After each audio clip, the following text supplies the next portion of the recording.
এগুলো আমার কাছে মনে হয় আরো আধুনিক হওয়া দরকার। আমাদের পরিচালকরা আরো আধুনিক হলে, আমাদের টেকনিশিয়ানরা আরো আধুনিক হলে আমরাও আধুনিক হয়ে যাব। আমি রানিং সরকারি অনুদানের ছবি করছি। আই এম সো লাকি যে এত বছর পরে এসে আমি সরকারি অনুদানের ছবি পেয়েছি। সরকারি অনুদানে একটি ছবি করছি। অলরেডি আমাদের ছবি শুটিং শেষ। নীল আকাশে পাখি ওড়ে, এসডি রুবেল ভাইয়ের ছবি।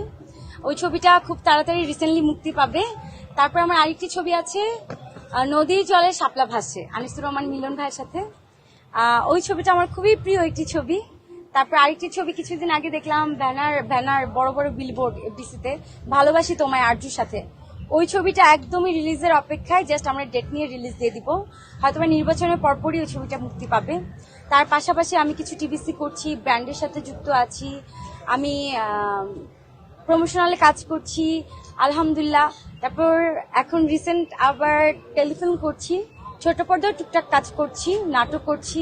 নাটকের অনেকগুলো স্ক্রিপ্ট জমা হয়েছে, তার মধ্যে বেছে বেছে কাজ করছি। অবশ্যই কাজগুলো দেখা হয়েছে, কেন দেখবো না। রকস্টার তো অনেক নাম করলো, রকস্টার দেখেছি। তারপর আমি তো সিয়ামের গত বছরের ছবিও রাক্ষস দেখলাম। তারপর বনলতা এক্সপ্রেস, ওটাও দেখার ইচ্ছা আছে। নির্বাচনী প্রচারণায় ব্যস্ত হয়ে গেছি, বনলতা এক্সপ্রেস দেখা হয়নি।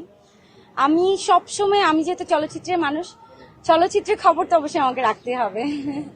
এটা সম্পূর্ণ পরিচালকের উপর ডিপেন্ড করে। পরিচালক যেভাবে প্রেজেন্টেশন দিবে আমাদের সেভাবে কাজ করতে হবে। আমরা তো জাস্ট আর্টিস্ট, আমরা কিন্তু জাস্ট অভিনয় করাটাই আমাদের কাজ।